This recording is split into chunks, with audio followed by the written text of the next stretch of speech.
ഉച്ചവാർത്ത ആരംഭിക്കുകയാണ്. ആദ്യം പ്രധാന തലക്കെട്ടുകളിലേക്ക്.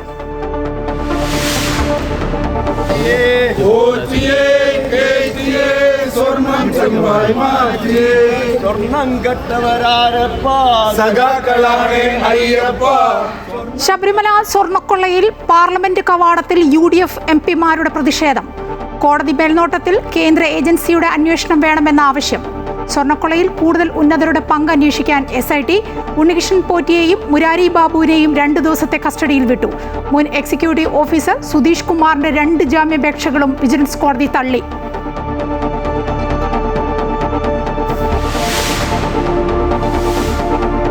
UDF വിപുലീകരിക്കണമെന്ന ആവശ്യവുമായി മുസ്ലിം ലീഗ്. ആശയപരമായി യോജിക്കുന്നവരെ ഉൾപ്പെടുത്തി അടിത്തറ വർദ്ധിപ്പിക്കണമെന്ന് പാണക്കാട് ഷാദിഖലി തങ്ങൾ. LDF-ലെ അസംതൃപ്തർ UDF-ൽ എത്തുമെന്ന് കരുതുന്നുവെന്നും ലീഗ്. കേരള കോൺഗ്രസ് M-ന്റെ UDF പ്രവേശനം തള്ളി ചെയർമാൻ PJ ജോസഫ്. കോൺഗ്രസിനെ വീണ്ടും പ്രതിസന്ധിയിലാക്കി ശശി തരൂർ. കോൺഗ്രസിനെ വിമർശിക്കുന്ന എക്സ്പോസ്റ്റ് ഷെയർ ചെയ്ത് തരൂർ.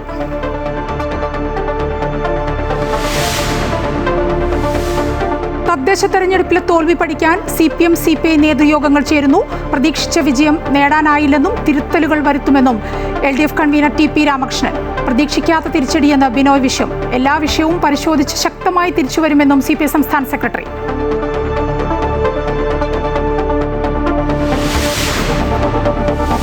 ബലാത്സംഗ കേസിൽ രാഹുൽ മാങ്കൂട്ടത്തിലിന്റെ അറസ്റ്റ് വിലക്ക് തുടരും. കേസ് വ്യാഴാഴ്ച വീണ്ടും പരിഗണിക്കും. 2ാമത്തെ കേസിൽ അപ്പീൽ പരിഗണിക്കുക ക്രിസ്മസ് അവധിക്ക് ശേഷം. അന്വേഷണ സംഘത്തിന് മുന്നിൽ ഹാജരാകാതെ രാഹുൽ. അടൂരിലെ വീടിനടുത്തുള്ള ക്ഷേത്രത്തിൽ ദർശനം നടത്തി. രാഹുലിനെ നിരീക്ഷിച്ച് പോലീസ്.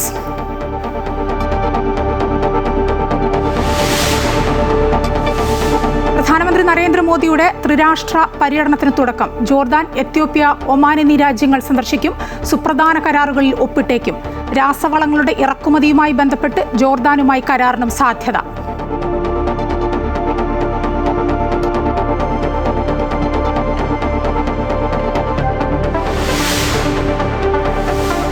ആരാധകരെ ആവേശത്തിലാഴ്ത്തി മെസ്സി. ഗോട്ട് ഇന്ത്യ ടൂറിന്റെ ഭാഗമായി ഡൽഹിയിൽ അരുൺ ജെയ്റ്റ്ലി സ്റ്റേഡിയത്തിലെ സെലിബ്രിറ്റി ഫുട്ബോൾ മത്സരത്തിൽ വൈകിട്ട് പന്ത് തട്ടും. മെസ്സി ഇന്ന് നാട്ടിലേക്ക് മടങ്ങും. ശബരിമല സ്വർണ്ണക്കൊള്ള കേസിൽ ഉണ്ണികൃഷ്ണൻ പോറ്റിയെയും മുരാരി ബാബുവിനെയും പ്രത്യേക അന്വേഷണ സംഘത്തിന്റെ കസ്റ്റഡിയിൽ വിട്ടു. പുതുതായി ശേഖരിച്ച തെളിവുകളുടെ അടിസ്ഥാനത്തിൽ ചോദ്യം ചെയ്യാൻ ഇരുവരെയും കസ്റ്റഡിയിൽ വേണമെന്ന SITയുടെ അപേക്ഷ പരിഗണിച്ച കൊല്ലം വിജിലൻസ് കോടതിയുടേതാണ് നടപടി. അതേസമയം ശബരിമല സ്വർണ്ണക്കൊള്ളയിൽ പ്രതിയായ തിരുവിതാംകൂർ ദേവസ്വം ബോർഡ് മുൻ എക്സിക്യൂട്ടീവ് ഓഫീസർ സുധീഷ് കുമാറിന് കോടതി ജാമ്യം നൽകിയില്ല. ശബരിമല സ്വർണ്ണക്കൊള്ള കേസിൽ റിമാൻഡിലായിരുന്ന ഉണ്ണികൃഷ്ണൻ പോറ്റിയെയും മുരാരി ബാബുവിനെയും 2 ദിവസത്തേക്കാണ് പ്രത്യേക അന്വേഷണ സംഘത്തിന്റെ കസ്റ്റഡിയിൽ വിട്ടത്. കൊല്ലം വിജിലൻസ് കോടതിയിൽ നിന്നും കസ്റ്റഡിയിൽ വാങ്ങിയ പ്രതികളെ തിരുവനന്തപുരത്ത് എത്തിച്ചാണ് ചോദ്യം ചെയ്യുക. മുരാരി ബാബുവിനെ ദ്വാരപാലക കേസിലും ഉണ്ണികൃഷ്ണൻ പോറ്റിയെ കട്ടിളപ്പാള കേസിലുമാണ് കസ്റ്റഡിയിൽ വിട്ടത്. പ്രതികളെ 2 ദിവസം കസ്റ്റഡിയിൽ വേണമെന്ന SITയുടെ അപേക്ഷ വിജിലൻസ് കോടതി അംഗീകരിക്കുകയായിരുന്നു. അതേസമയം ശബരിമല സ്വർണ്ണക്കൊള്ളയിൽ പ്രതിയായ തിരുവിതാംകൂർ ദേവസ്വം ബോർഡ് മുൻ എക്സിക്യൂട്ടീവ് ഓഫീസർ സുധീഷ് കുമാറിന് കോടതി ജാമ്യം നൽകിയില്ല. കട്ടിളപ്പാളി കേസിലെയും ദ്വാരപാലക കേസിലെയും ജാമ്യാപേക്ഷയാണ് കൊല്ലം വിജിലൻസ് കോടതി ഇന്ന് തള്ളിയത്. സുധീഷിനല്ല തിരുവാഭരണ കമ്മീഷണർക്കാണ് ഉത്തരവാദിത്തമെന്നായിരുന്നു പ്രതിഭാഗം വാദം. എന്നാൽ ഉദ്യോഗസ്ഥനെന്ന നിലയിൽ സുധീഷ് കുമാറിനും പങ്കുണ്ടെന്ന് പ്രോസിക്യൂഷൻ വാദിച്ചു. പ്രോസിക്യൂഷനു വേണ്ടി അഡ്വക്കേറ്റ് സിജു രാജൻ ഹാജരായി. അമൃത ന്യൂസ്, കൊല്ലം. ശബരിമല സ്വർണ്ണക്കൊള്ള വിഷയം സജീവമായി നിർത്താൻ UDF. പാർലമെന്റ് കവാടത്തിൽ MP-മാർ പ്രതിഷേധിക്കുന്നു. വിഷയം രാജ്യശ്രദ്ധയിലേക്ക് കൊണ്ടുവരാനുള്ള നീക്കത്തിന്റെ ഭാഗമായാണ് പ്രതിഷേധം. കഴിഞ്ഞ ദിവസം വിഷയം പാർലമെന്റിൽ MP-മാരായ KC വേണുഗോപാലും ഹൈബി ഈഡനും ഉന്നയിച്ചിരുന്നു.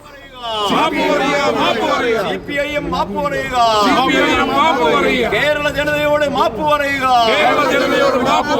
ശബരിമല കൊള്ളയടിച്ച CPIM മാപ്പ് പറയുക. ശബരിമല കൊള്ളയടിച്ച CPIM മാപ്പ് പറയുക.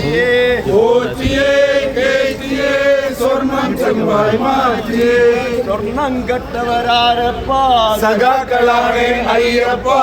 സ്വർണം കെട്ടവരാരപ്പ സഖാക്കളാണ് അയ്യപ്പ. ലോഹം കെട്ടവരാരപ്പ സഖാക്കളാണ് അയ്യപ്പ. സ്വർണം കെട്ടവരാരപ്പ സഖാക്കളാണ്. ശബരിമല സ്വർണ്ണക്കൊള്ളയിൽ ഉത്തരവാദികളായ മുൻ മന്ത്രിമാരെ സംരക്ഷിക്കാൻ സർക്കാർ ശ്രമിക്കുന്നുവെന്ന് കോൺഗ്രസ് നേതാവ് രമേശ് ചെന്നിത്തല. കോടാനുകോടി ഭക്തരുടെ മനസ്സിൽ മുറിവേൽപ്പിച്ച സംഗതിയാണ് സ്വർണ്ണക്കൊള്ള. മുൻ മന്ത്രിമാരുടെ അറിവോ സമ്മതമോ ഇല്ലാതെ ദേവസ്വം പ്രസിഡന്റുമാർക്ക് പ്രവർത്തിക്കാൻ സാധിക്കില്ല.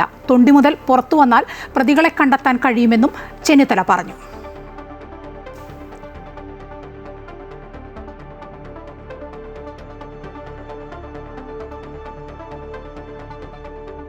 കേരള കോൺഗ്രസ് എമ്മിന്റെ UDF പ്രവേശനം തള്ളി Kerala Congress chairman PJ Joseph. Kerala Congress എമ്മിന്റെ പ്രസക്തി നഷ്ടപ്പെട്ടുവെന്നും അദ്ദേഹം തൊടുപുഴയിൽ പറഞ്ഞു.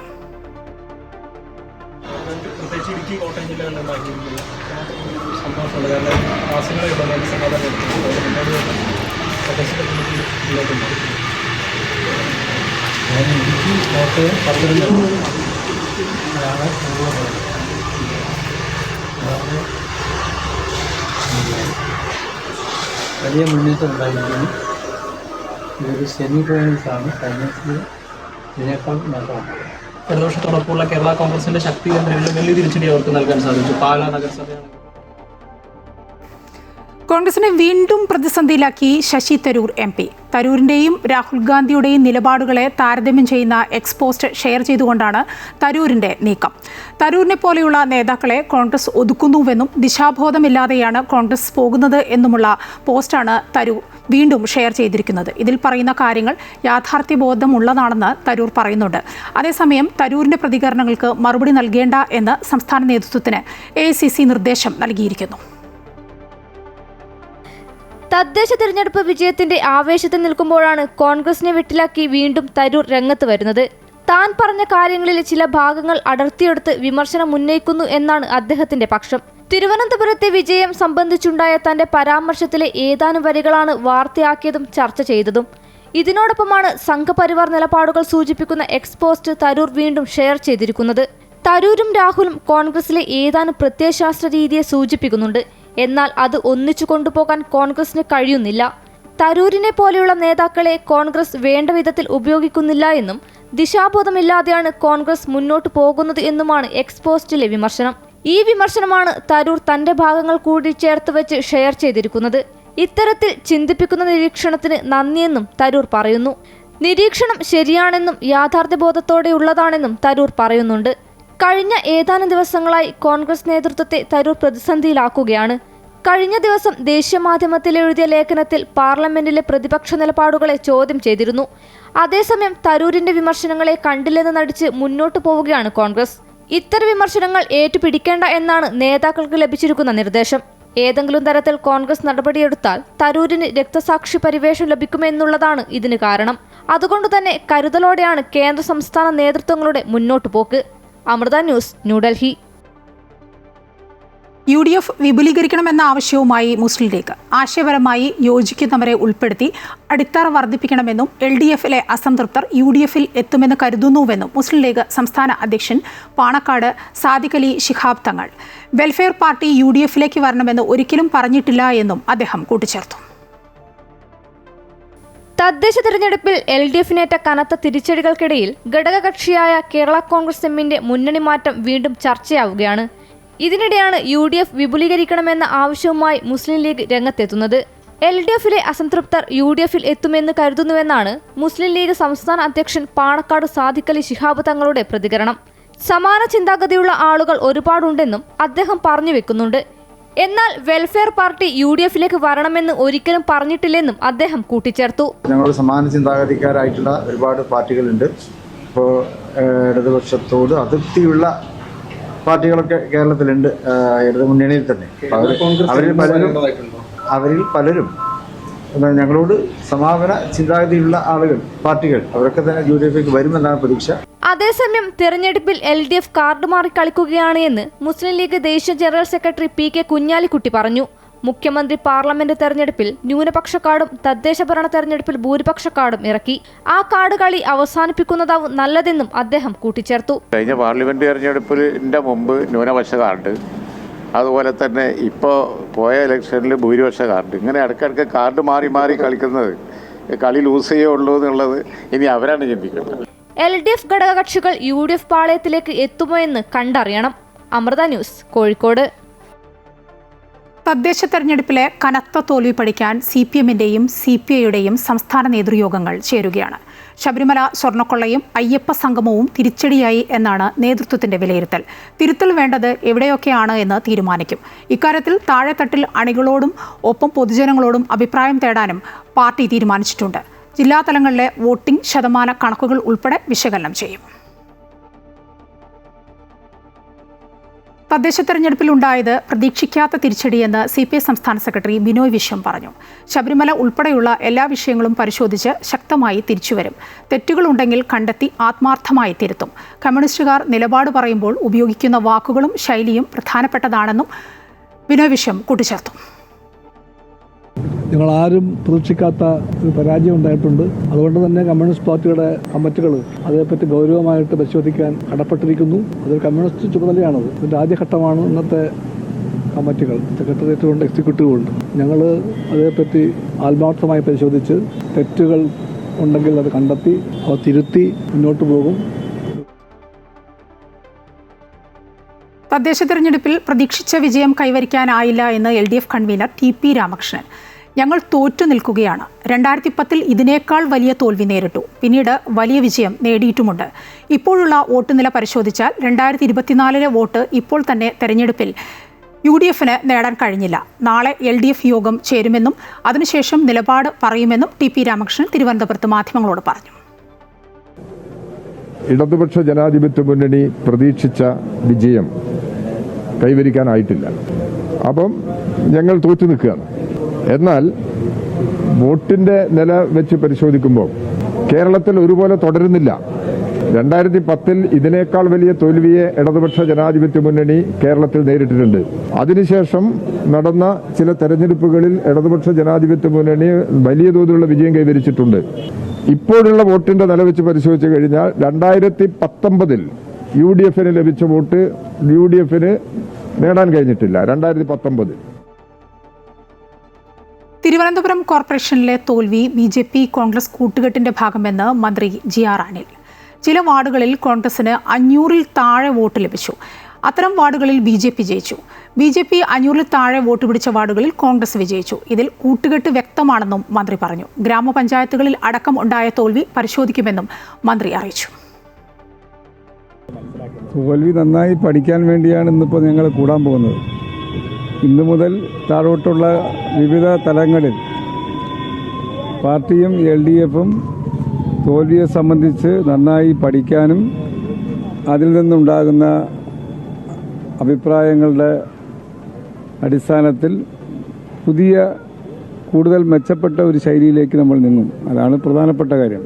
തോൽവി ഇപ്പം പരിശോധിച്ചാൽ സൂക്ഷ്മമായി താഴെ അറ്റത്ത് പരിശോധിക്കേണ്ടതാണ്. ഓരോ വാർഡും ഓരോ പ്രദേശവും എടുത്ത് പരിശോധിക്കാം. ഇപ്പം ജില്ലാ പഞ്ചായത്തുകളിൽ വലിയ തോൽവി ഉണ്ടായിട്ടില്ല. ജില്ലാ പഞ്ചായത്തിൻ്റെ റിസൾട്ട് LDF-ന് അനുകൂലമായിട്ടാണ് പൊതുവിൽ കാണാൻ കഴിയുന്നത്. തദ്ദേശ തെരഞ്ഞെടുപ്പ് ഫലം പുറത്തു വന്നതിന് പിന്നാലെ സംസ്ഥാനത്ത് വിവിധയിടങ്ങളിൽ ആക്രമണങ്ങളും കൊലവിളി പ്രസംഗവും. തൃശൂരിലും കണ്ണൂരിലും കാസർഗോഡുമുണ്ടായ ആക്രമണങ്ങളിൽ പോലീസ് കേസെടുത്തു. മലപ്പുറം വളാഞ്ചേരിയിൽ യൂത്ത് ലീഗ് നേതാവാണ് കൊലവിളി പ്രസംഗം നടത്തിയത്. മുസ്ലിം ലീഗ് പ്രവർത്തകർക്ക് നേരെ കയ്യോങ്ങിയാൽ ആ കൈകൾ വെട്ടിമാറ്റുമെന്നാണ് മലപ്പുറം വളാഞ്ചേരിയിലെ യൂത്ത് ലീഗ് നേതാവ് ഷിഹാബുദ്ദീൻ കൊലവിളി പ്രസംഗം നടത്തിയത്. തല്ലിയവരെ തിരിച്ചു തല്ലാതെ പോവില്ലെന്നും വീട്ടിൽ കയറി കാൽ തല്ലിയൊടിക്കുമെന്നും ഷിഹാബുദ്ദീൻ പറഞ്ഞു. വളാഞ്ചേരി നഗരസഭ മുൻ കൗൺസിലറാണ് ഷിഹാബുദ്ദീൻ. വളാഞ്ചേരി വട്ടപ്പാറ ഡിവിഷനിൽ 33-ാം വാർഡിൽ മുസ്ലിം ലീഗ് സ്ഥാനാർത്ഥി വിജയിച്ചിരുന്നു. ഇതിന് പിന്നാലെ ഇന്നലെ വട്ടപ്പാറയിൽ നടന്ന പ്രവർത്തകർ തമ്മിൽ ഉണ്ടായ സംഘർഷത്തെ തുടർന്നാണ് ഷിഹാബുദ്ദീന്റെ കൊലവിളി പ്രസംഗം. നമ്മുടെ പ്രവർത്തകരുടെ നേരെ കയ്യോങ്ങാൻ വന്നിട്ടുണ്ട്. അവരാ വന്നവരുടെ കൈയെല്ലാം വെട്ടിമാറ്റി മുസ്ലിം ലീഗാണ് ഈ പറയുന്നത്. ഈ പ്രവർത്തകർക്ക് എന്തെങ്കിലും സംഭവിച്ചാൽ വീട്ടിൽ കയറി നിങ്ങളുടെ കാലിന്റെ കണ്ണി തട്ടി മുറിച്ചിട്ടല്ലാതെ ഈ പ്രസ്ഥാനം പിന്നോട്ട് പോകില്ല. തൃശൂർ ഇരിങ്ങാലക്കുടയിൽ BJP പ്രവർത്തകൻ വിഷ്ണുവിന് കുത്തേറ്റു. കാറളം പഞ്ചായത്ത് തെരഞ്ഞെടുപ്പ് വിജയത്തിൽ BJP നടത്തിയ ആഹ്ലാദ പ്രകടനത്തിനിടെയാണ് സംഘർഷമുണ്ടായത്. DYFI പ്രവർത്തകരാണ് ആക്രമിച്ചതെന്ന് BJP ആരോപിക്കുന്നു. കണ്ണൂർ പാനൂരിൽ വടിവാൾ സംഘം ആക്രമണം നടത്തിയ സംഭവത്തിൽ 5 CPM പ്രവർത്തകർ അറസ്റ്റിലായി. കോടതിയിൽ ഹാജരാക്കിയ പ്രതികളെ റിമാൻഡ് ചെയ്തു. ഇലക്ഷനിൽ തോറ്റതിനു പിന്നാലെ SNDP എന്ന പേരിൽ ഇനി ആരും വീട്ടിൽ കയറരുതെന്ന് CPM സ്ഥാനാർത്ഥിയുടെയും DYFI നേതാവായ മകന്റെയും ശബ്ദ സന്ദേശം. പത്തനംതിട്ട ഏറത്തു പഞ്ചായത്ത് 16-ാം വാർഡ് LDF സ്ഥാനാർത്ഥി ശോഭന ബാലനും മകൻ അഭിജിത്ത് ബാലനുമാണ് SNDP ശാഖാ യോഗത്തിന്റെ വാട്സപ്പ് ഗ്രൂപ്പിൽ സന്ദേശം അയച്ചത്. SNDPക്കാർ ശോഭന ബാലന് വോട്ട് ചെയ്തിരുന്നായിരുന്നെങ്കിൽ പുഷ്പം പോലെ ജയിച്ചേനെ. എല്ലാവരും സഹകരിച്ചതിന് വളരെ നന്ദിയുണ്ട്. എല്ലാ SNDP ശാഖയിലെ എല്ലാ മെമ്പർമാരും ജോലി എന്റെ വീട്ടിൽ ഇപ്പൊ ആര് ചത്താലും SNDP എന്ന് പറഞ്ഞ സാധനം എന്റെ വീട്ടിൽ കൊടിയോ ഒന്നും കെട്ടാൻ വരണ്ട. ഒരു SNDP എന്ന സാധനവും എന്റെ വീട്ടിൽ കയറിയേക്കരുത്. കാസർഗോഡ് തെരഞ്ഞെടുപ്പ് ആഹ്ലാദ പ്രകടനങ്ങൾക്കിടയിൽ വിവിധ സ്ഥലങ്ങളിൽ ഉണ്ടായ അക്രമ സംഭവങ്ങളിൽ മുസ്ലിം ലീഗ് CPM പ്രവർത്തകർക്കെതിരെ പോലീസ് കേസെടുത്തു. News desk Amrita news. തദ്ദേശ തെരഞ്ഞെടുപ്പ് ഫലത്തിൽ പ്രതികരണവുമായി ഓർത്തഡോക്സ് സഭ ഏതെങ്കിലും നേതാവിൻ്റെയോ രാഷ്ട്രീയ കക്ഷികളുടെയോ കുത്തകയല്ല ജനഹിതം. പൗരന്മാരാണ് ജനാധിപത്യത്തിൽ യഥാർത്ഥ അധികാരികൾ. പ്രവർത്തനം വിലയിരുത്തി വോട്ടവകാശം ഇവർ വിനിയോഗിച്ചു. വിജയിച്ചവർക്കും പരാജയപ്പെട്ടവർക്കുമുള്ള മുന്നറിയിപ്പ് കൂടിയാണ് ജനവിധി. അധികാരത്തിലേറ്റാനും തിരച്ചിറക്കാനും കരുത്തുള്ളവരാണ് ജനങ്ങളെന്നും ഓർത്തഡോക്സ് സഭാ സെക്രട്ടറി അഡ്വക്കേറ്റ് ബിജു ഉമ്മൻ വാർത്താക്കുറിപ്പിൽ പറഞ്ഞു. ബലാത്സംഗ കേസിൽ രാഹുൽ മാങ്കൂട്ടത്തിൽ MLA നൽകിയ മുൻകൂർ ജാമ്യാപേക്ഷ പരിഗണിക്കുന്നത് ഹൈക്കോടതി വ്യാഴാഴ്ചത്തേക്ക് മാറ്റിവെച്ചു. രാഹുലിനെതിരെ രജിസ്റ്റർ ചെയ്ത 1ാമത്തെ കേസിലാണിത്. മുൻകൂർ ജാമ്യാപേക്ഷ നേരത്തെ തിരുവനന്തപുരം ജില്ലാ സെഷൻസ് കോടതി തള്ളിയിരുന്നു. ഇതിനെതിരെയാണ് രാഹുൽ ഹൈക്കോടതിയെ സമീപിച്ചത്. ആദ്യത്തെ പരാതിയിൽ വിശദമായ വാദം കേൾക്കുമെന്ന് കോടതി അറിയിച്ചുവെങ്കിലും വ്യാഴാഴ്ചത്തേക്ക് മാറ്റുകയായിരുന്നു. വ്യാഴാഴ്ച പരിഗണിക്കുമെന്ന് പറയുമ്പോഴും ക്രിസ്മസ് അവധിക്കായി കോടതി അടയ്ക്കുകയാണ്. ജനുവരി ആദ്യ വാരത്തിലായിരിക്കും പിന്നീട് കോടതി തുറന്നു പ്രവർത്തിക്കുക. അതേസമയം കേസിൽ രാഹുലിന്റെ അറസ്റ്റ് തടഞ്ഞ ഇടക്കാല ഉത്തരവ് തുടരും. ഇത് രാഹുലിന് താൽക്കാലിക ആശ്വാസമാണ്. 2ാം ബലാത്സംഗ കേസിൽ മുൻകൂർ ജാമ്യം കിട്ടിയ രാഹുൽ മാങ്കൂട്ടത്തിൽ അന്വേഷണ സംഘത്തിന് മുന്നിൽ ഇന്ന് ഹാജരായില്ല. ഹാജരാകണമെന്ന അറിയിപ്പ് ഇതുവരെ കിട്ടിയില്ല എന്നാണ് രാഹുലിന്റെ വിശദീകരണം. തിരുവനന്തപുരം ജില്ലാ സെഷൻസ് കോടതിയിലെ മുൻകൂർ ജാമ്യ വ്യവസ്ഥയിൽ 15-ന് ഹാജരാകണമെന്ന് അറിയിച്ചിരുന്നു. അതേസമയം സ്കൂട്ടറിൽ ക്ഷേത്ര ദർശനത്തിനിറങ്ങി രാഹുൽ മാങ്കൂട്ടത്തിൽ. പിന്നാലെ പാഞ്ഞ് പോലീസ് സംഘവും. ഇന്ന് രാവിലെ അടൂർ മുണ്ടപ്പള്ളിയിലെ വീട്ടിൽ നിന്നും സ്കൂട്ടറിൽ ഇറങ്ങിയപ്പോഴാണ് പോലീസും പിന്തുടർന്നത്. അടുത്തുള്ള ക്ഷേത്രത്തിൽ പോയ ശേഷം രാഹുൽ വേഗം വീട്ടിലെത്തുകയും ചെയ്തു. രാഹുൽ വീട്ടിലെത്തിയ ശേഷം മുതൽ ഷാഡോ പോലീസും സ്ഥലത്തുണ്ട്. പത്തനംതിട്ട വിട്ടുപോകരുതെന്നാണ് നിർദ്ദേശമുള്ളതെന്ന് പോലീസ് പറയുന്നു.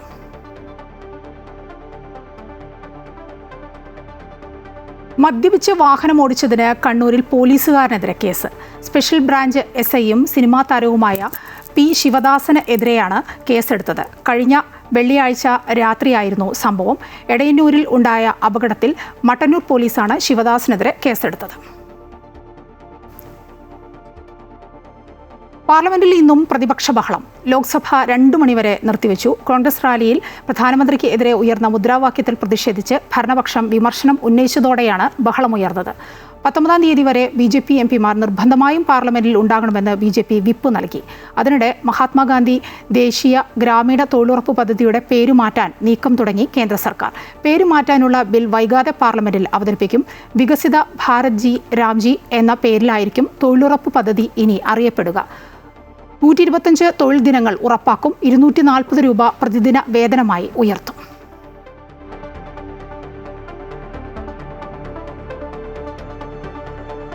ശരണാമൃതം powered by Dhanlaxmi bank. Banking on relationships forever. സ്വാമിയേ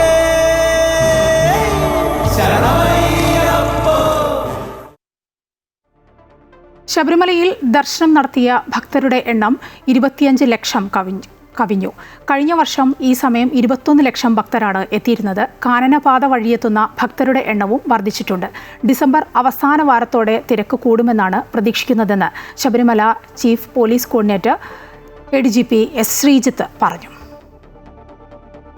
മണ്ഡലകാലം ആരംഭിച്ചതിനു ശേഷം 25 ലക്ഷം ഭക്തരാണ് അയ്യപ്പ ദർശനം നടത്തിയത്.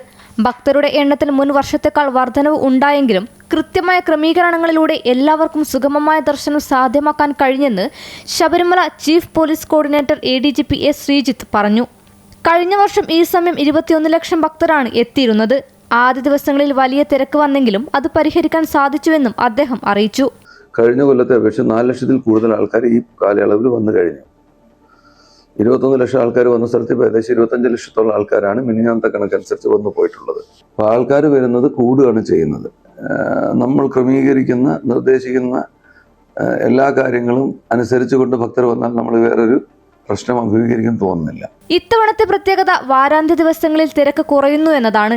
എന്നാൽ പ്രവൃത്തി ദിവസങ്ങളിൽ വലിയ തോതിൽ ഭക്തർ എത്തുകയും ചെയ്യുന്നു.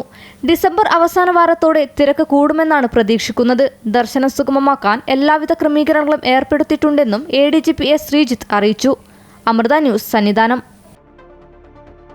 നടൻ ദിലീപ് ശബരിമലയിൽ ദർശനം നടത്തി. നടിയെ ആക്രമിച്ച കേസിൽ കോടതി കുറ്റവിമുക്തനാക്കിയ ശേഷമുള്ള ആദ്യ ശബരിമല ദർശനമായിരുന്നു. പുലർച്ചെയോടെ സന്നിധാനത്ത് എത്തിയ ദിലീപ് ദർശനത്തിനു ശേഷം പ്രത്യേക വഴിപാടുകളും നടത്തി. കളഭാഭിഷേകത്തിൽ പങ്കെടുത്ത ദിലീപ് മേൽശാന്തിക്കൊപ്പം കലശ പ്രദർശനത്തിലും പങ്കെടുത്തു. കഴിഞ്ഞ തവണ നടൻ ദിലീപ് ശബരിമലയിലെത്തിയപ്പോൾ VIP പരിഗണന നൽകി 10 മിനിറ്റിലധികം ശ്രീകോവിലിന് മുന്നിൽ നിന്നത് വിവാദമായിരുന്നു. ഹൈക്കോടതി അടക്കം വിഷയത്തിൽ വിമർശനം ഉന്നയിച്ചിരുന്നു. ഇത്തവണ നടന്റെ കൂടെ ദേവസ്വം ബോർഡ് ഉദ്യോഗസ്ഥരടക്കമുള്ളവർ ഇല്ല. ദിലീപിന്റെ പരിചയക്കാരായിട്ടുള്ളവരാണ് കൂടെയുള്ളത്. പോലീസ് സുരക്ഷയും ഏർപ്പെടുത്തിയിരുന്നില്ല. നടിയെ ആക്രമിച്ച കേസിൽ 8ാം പ്രതിയായ ദിലീപിനെ കോടതി വെറുതെ വിട്ടിരുന്നു. കോടതി ദിലീപിനെ കുറ്റവിമുക്തനാക്കിയതിന് പിന്നാലെയാണ് ശബരിമലയിൽ ദർശനത്തിനെത്തിയത്. എറണാകുളം ശിവക്ഷേത്രത്തിലെ പരിപാടിയിൽ നടൻ ദിലീപിനെ പങ്കെടുപ്പിക്കുന്നതിൽ പ്രതിഷേധം. ജനുവരിയിൽ നടക്കാനിരിക്കുന്ന ഉത്സവത്തിൽ കൂപ്പൺ വിതരണത്തിന്റെ ഉദ്ഘാടനം നടത്താൻ ദിലീപിനെയാണ് തീരുമാനിച്ചിരുന്നത്.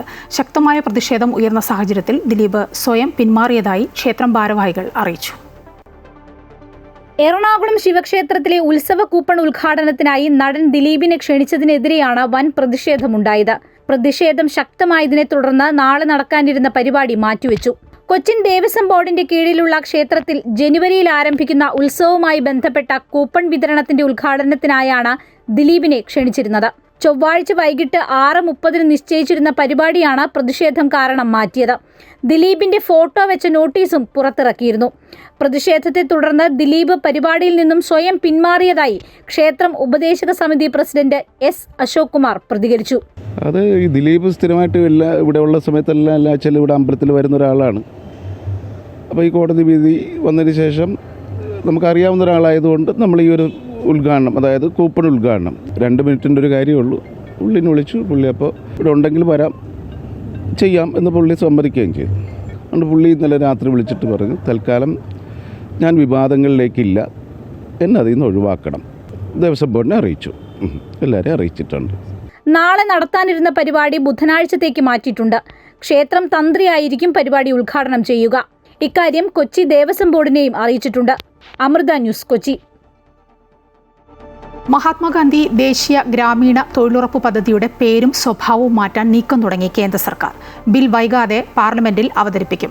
വികസിത ഭാരത് ജി രാംജി എന്ന പേരിലായിരിക്കും തൊഴിലുറപ്പ് പദ്ധതി ഇനി അറിയപ്പെടുക. 125 തൊഴിൽ ദിനങ്ങൾ ഉറപ്പാക്കും. 240 രൂപ പ്രതിദിന വേതനമായി ഉയർത്തും. 2005 തുടങ്ങിയ ദേശീയ ഗ്രാമീണ തൊഴിലുറപ്പ് പദ്ധതി 2009 മഹാത്മാഗാന്ധി ദേശീയ ഗ്രാമീണ തൊഴിലുറപ്പ് പദ്ധതി എന്ന പേരിൽ ആയത്. അതിനിടെ BJP MPമാർക്ക് വിപ്പ് നൽകിയിട്ടുണ്ട്. രാമന്റെ പേരിൽ പുതിയ പദ്ധതി കൊണ്ടുവരുന്നത് സംഘപരിവാർ അജണ്ട അടിച്ചേൽപ്പിക്കാനുള്ള നീക്കമെന്ന് CPM MP V. ശിവദാസൻ പറഞ്ഞു. ഫുട്ബോൾ ഇതിഹാസ താരം ലയണൽ മെസ്സി ഡൽഹിയിലെത്തി. വൻ സ്വീകരണമാണ് മെസ്സിക്ക് ഡൽഹിയിൽ ഒരുക്കിയത്.